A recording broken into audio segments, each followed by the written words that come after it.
Cricket ಜಗತ್ತಿನ interesting ಸುದ್ದಿಗಳನ್ನ quick ಆಗಿ ಹೇಳ್ತೇನೆ ಐಪಿಎಲ್ ರೌಂಡ್ ನಲ್ಲಿ. ನಾನು ಶಾಂತ, ನೀವು ಸುದ್ದಿಯಾನದ ಸಬ್ಸ್ಕ್ರೈಬರ್ ಆಗೋದಕ್ಕೆ ಮರಿಬೇಡಿ.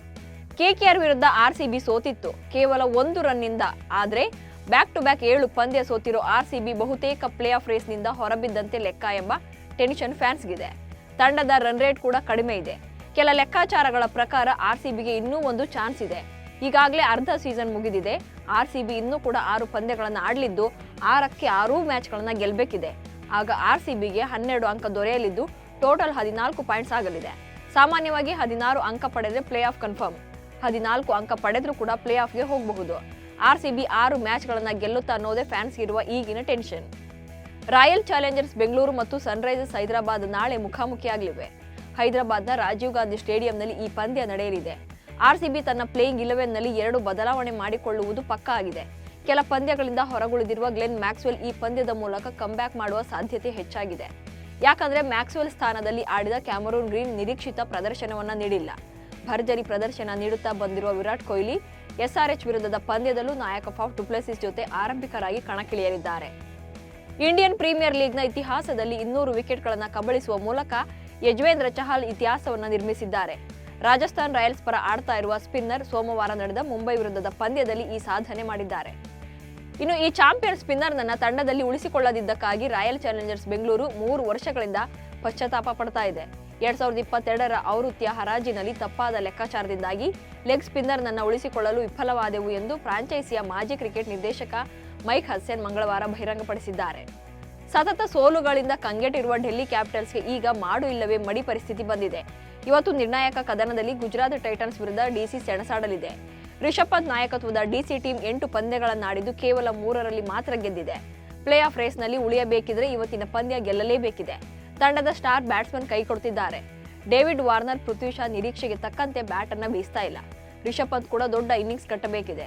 10 ವಿಕೆಟ್ ಕಿತ್ತಿರುವ ಕುಲ್ದೀಪ್ ಯಾದವ್ ಡೆಲ್ಲಿಯ ಶ್ರೇಷ್ಠ ಬೌಲರ್ ಎನಿಸಿಕೊಂಡಿದ್ದು ಬಿಟ್ರೆ ಬೇರೆ ಯಾವ ಬೌಲರ್ಸ್ ಕೂಡ ಮ್ಯಾಜಿಕ್ ಮಾಡ್ತಿಲ್ಲ. ಅತ್ತ ಡೆಲ್ಲಿ ವಿರುದ್ಧ ಮೊದಲ ಮುಖಾಮುಖಿಯಲ್ಲಿ ಸೋತಿದ್ದ ಗುಜರಾತ್ ಇದೀಗ ಸೇಡು ತೀರಿಸಿಕೊಳ್ಳುವ ಕಾತರದಲ್ಲಿದೆ. ಗುಜರಾತ್ ಟೀಮ್ ಕೂಡ ಗೆಲುವಿನ ಹಳಿ ತಪ್ಪಿದೆ. ಹೀಗಾಗಿ ಡಿಸಿ ವಿರುದ್ಧ ಜಿಟಿಗೂ ಗೆಲ್ಲಲೇಬೇಕಾದ ಅನಿವಾರ್ಯತೆ ಎದುರಾಗಿದೆ. ಗುಜರಾತ್ ತಂಡ 8 ಪಂದ್ಯಗಳ ಪೈಕಿ 4ರಲ್ಲಿ ಗೆಲುವು ಕಂಡಿದ್ರೆ ಇನ್ನು 4ರಲ್ಲಿ ಸೋಲು ಕಂಡಿದೆ. ರಶೀದ್ ಖಾನ್, ರಾಹುಲ್ ಅವಾಟಿಯಾ ಮೇಲೆ ಈ ಟೀಮ್ ಡಿಪೆಂಡ್ ಆಗಿದೆ. ಕ್ಯಾಪ್ಟನ್ ಶುಭ್ಮನ್ ಗಿಲ್ ಕೂಡ ದೊಡ್ಡ ಇನ್ನಿಂಗ್ಸ್ ಅನ್ನ ಕಟ್ಟಬೇಕಿದೆ. ಸಿಎಸ್ಕೆ ತಂಡಕ್ಕೆ ಸೋಲುಣಿಸಿದ ಲಕ್ನೋ ಸೂಪರ್ ಜೈಂಟ್ಸ್ ತಂಡ ಪಾಯಿಂಟ್ಸ್ ಟೇಬಲ್ನಲ್ಲಿ ಟಾಪ್ 4ರಲ್ಲಿ ಕಾಣಿಸಿಕೊಂಡಿದೆ. ಮತ್ತೊಂದೆಡೆ ಏಕೈಕ ಗೆಲುವು ದಾಖಲಿಸಿರುವ ರಾಯಲ್ ಚಾಲೆಂಜರ್ಸ್ ಬೆಂಗಳೂರು ತಂಡ ಪಾಯಿಂಟ್ಸ್ ಟೇಬಲ್ನಲ್ಲಿ ಕೊನೆಯ ಸ್ಥಾನದಲ್ಲೇ ಉಳಿದಿದೆ. ರಾಜಸ್ಥಾನ ರಾಯಲ್ಸ್ ಇದುವರೆಗೆ 8 ಪಂದ್ಯಗಳನ್ನಾಡಿದ್ದು ಇದರಲ್ಲಿ 7 ಮ್ಯಾಚ್ಗಳಲ್ಲಿ ಜಯ ಸಾಧಿಸಿದೆ. ಈ ಮೂಲಕ ಒಟ್ಟು 14 ಅಂಕಗಳೊಂದಿಗೆ ಮೊದಲ ಸ್ಥಾನದಲ್ಲಿದೆ. ಲಕ್ನೋ ಸೂಪರ್ ಜೈಂಟ್ಸ್ ತಂಡವು ಅಂಕಪಟ್ಟಿಯಲ್ಲಿ 4ನೇ ಸ್ಥಾನಕ್ಕೇರಿದೆ. ಆಡಿರುವ 8 ಪಂದ್ಯಗಳ ಪೈಕಿ 5ರಲ್ಲಿ ಜಯ ಸಾಧಿಸಿರುವ ಎಲ್ಎಸ್ಜಿ ಒಟ್ಟು 10 ಅಂಕಗಳೊಂದಿಗೆ ಚೆನ್ನೈ ತಂಡವನ್ನು 5ನೇ ಸ್ಥಾನಕ್ಕೆ ತಳ್ಳಿ 4ನೇ ಸ್ಥಾನಕ್ಕೆ ಜಿಗಿದಿದೆ. ವಿಶ್ವಕಪ್ ಟೂರ್ನಿಗೆ ಭಾರತ ತಂಡದಲ್ಲಿ ಸ್ಥಾನ ಪಡೆಯಲು ಯಂಗ್ ಕ್ರಿಕೆಟರ್ಸ್ ಐಪಿಎಲ್ ಅನ್ನ ವೇದಿಕೆಯನ್ನಾಗಿ ಮಾಡಿಕೊಳ್ತಿದ್ದಾರೆ. ಇದರ ನಡುವೆ ಭಾರತದ ವಿಕೆಟ್ ಕೀಪರ್ ಸ್ಥಾನಕ್ಕೆ ಹೆಚ್ಚಿನ ಪೈಪೋಟಿ ಏರ್ಪಟ್ಟಿದೆ. ಸ್ಫೋಟಕ wicket keeper batter Ishan Kishan, Delhi Capitals ತಂಡದ ನಾಯಕ ರಿಷಬ್ ಪಂತ್, ಆರ್ಆರ್ ಟೀಮ್ನ captain Sanju Samson, LSG captain KL Rahul, RCB strong player Dinesh Karthik ಈಗ ವಿಶ್ವಕಪ್ ತಂಡದಲ್ಲಿ ಸ್ಥಾನ ಪಡೆಯಲು ತುದಿಗಾಲಲ್ಲಿ ನಿಂತಿದ್ದಾರೆ. ಇವರೆಲ್ಲರೂ ವಿಕೆಟ್ ಕೀಪರ್ಗೆ ಐಪಿಎಲ್ನಲ್ಲಿ ಅಬ್ಬರಿಸಿದ್ದಾರೆ. ಚೆನ್ನೈನ ಚಪಾಕ್ ಮೈದಾನದಲ್ಲಿ ಲಕ್ನೋ ವಿರುದ್ಧದ ಪಂದ್ಯದಲ್ಲಿ ಕ್ಯಾಮರಾಮನ್ ಅನ್ನ ಮಹೇಂದ್ರ ಸಿಂಗ್ ಧೋನಿ ಕಿಚಾಯಿಸಿದ್ದಾರೆ. 17ನೇ ಓವರ್ನಲ್ಲಿ ಎಂಎಸ್ ಧೋನಿ ಡ್ರೆಸ್ಸಿಂಗ್ ರೂಮ್ನಲ್ಲಿ ನಿಂತು ಬ್ಯಾಟಿಂಗ್ ಮಾಡುವ ಸರದಿಗಾಗಿ ಕಾಯ್ತಾ ಇದ್ರು. ಕ್ಯಾಮರಾಮನ್ ಧೋನಿಯನ್ನ ದೊಡ್ಡ ಪರದೆಯಲ್ಲಿ ತೋರಿಸಲು ಫೋಕಸ್ ಮಾಡಿದ್ರು. ಇತ್ತ ಬಿಗ್ ಸ್ಕ್ರೀನ್ ನಲ್ಲಿ ಧೋನಿಯನ್ನ ಕಾಣ್ತಾ ಇದ್ದಂತೆ ಅಭಿಮಾನಿಗಳ ಸಂಭ್ರಮ ಕೂಡ ಮುಗಿಲು ಮುಟ್ಟಿತ್ತು. ಇದನ್ನ ಗಮನಿಸಿದ ಎಂಎಸ್ಡಿ ಕ್ಯಾಮರಾಗೆ ನೀರಿನ ಬಾಟಲಿಯನ್ನ ಎಸೆಯುವಂತೆ ನಟಿಸಿದ್ದಾರೆ. ಈ ವಿಡಿಯೋ ಈಗ ಸೋಷಿಯಲ್ ಮೀಡಿಯಾದಲ್ಲಿ ಸಿಕ್ಕಾಪಟ್ಟೆ ವೈರಲ್ ಆಗಿದೆ.